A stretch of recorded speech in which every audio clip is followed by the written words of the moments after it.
कथेचं नाव आहे जादूचा खडावा. खूप खूप वर्षापूर्वीची गोष्ट. एका लहान गावात हिमांशू नावाचा मुलगा राहत होता. त्याचे वडील त्याच्या लहानपणीच वारले होते. तो आपल्या विधवा आईसह एका झोपडीत राहत असे. दोघेही अत्यंत दारिद्र्यात दिवस कंठत होते.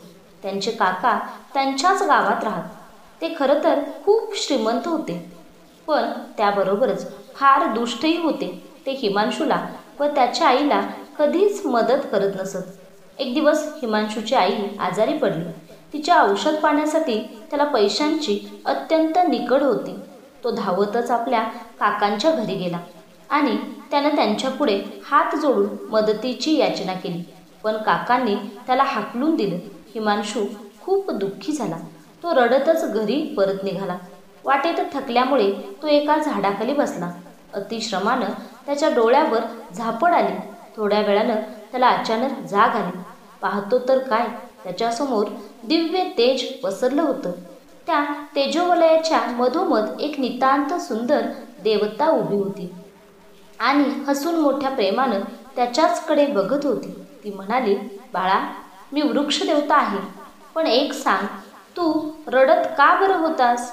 मी तुझी काही मदत करू का? हिमांशूने आपल्या घरची ओढगस्तीची परिस्थिती, आपल्या आईचं आजारपण अशा सर्व गोष्टींविषयी तिला सांगितलं. ती हसली आणि तिनं लाकडी खडावांची जोडी त्याच्यासमोर धरली. हिमांशू, या मंतरलेल्या खडावा घे. तू या पायात घालून रोज एकदा, फक्त एकदाच हवेत उंच उडी मारायची.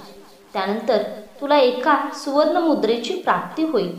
पण त्याच वेळी तुझी उंची थोडीशी कमी झालेली असेल. तू जर एकदाच उडी मारून एकाच नाण्याच्या प्राप्तीनंतर थांबलास तर काही वेळानं तुझी उंची पूर्ववत होईल.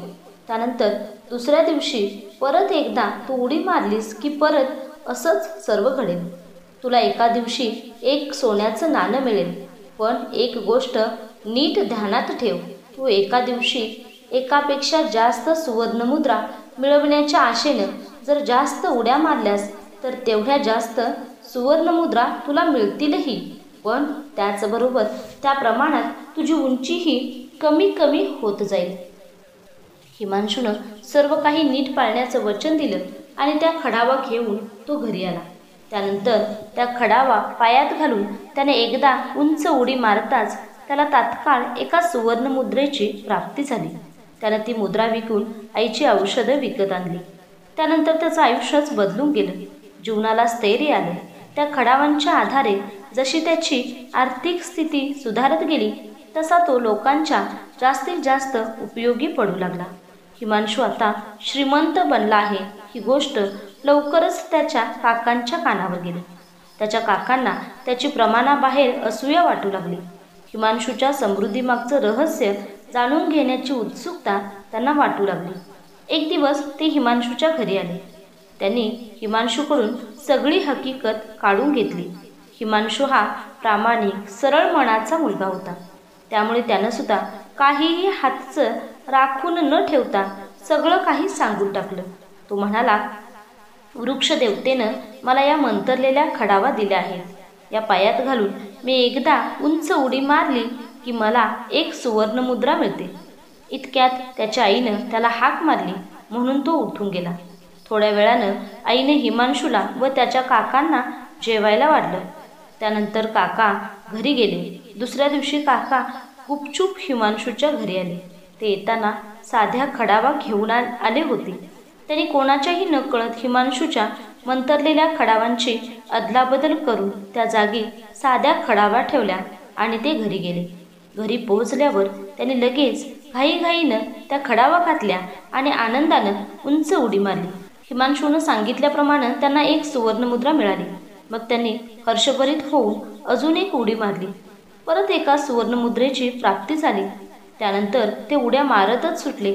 एकीकडे सुवर्णमुद्रांचा ढीग मोठा होत होता.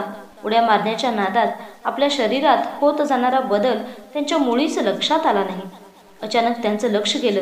बघतात तर काय, त्यांच्यासमोर एक राक्षसी आकाराचं हिरवगार रंगाचं काहीतरी होतं. त्यांनी त्याकडे थोडा वेळ नीट निरखून पाहिलं.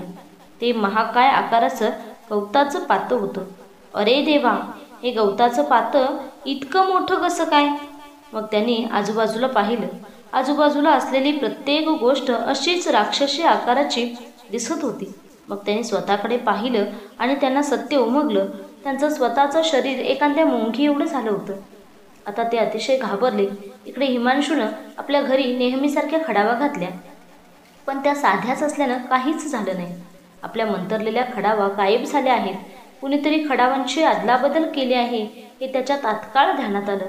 ही अदलाबदल कुणी बरं केली असावी? आपले काकाच तर काल घरी आले होते, त्यांचंच हे कारस्थान असणार.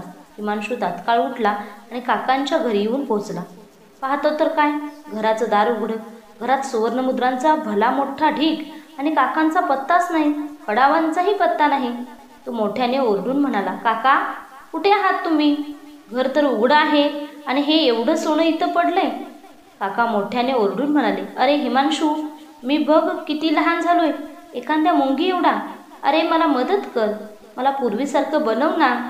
पण हिमांशूला त्यांचं बोलणं ऐकू येणं शक्यच नव्हतं. इतक्यात सोसाट्याचा वारा सुटला. काका आणि त्या खडावा वावटळीबरोबर उडून गेल्या. आता काकांच्या घरच्या त्या सोन्याला कुणी वाली उरला नव्हता. मग हिमांशूनं ते सगळं सोनं आपल्या घरी आणलं आणि उर्वरित आयुष्य आनंदानं परोपकार करण्यात व्यतीत केलं.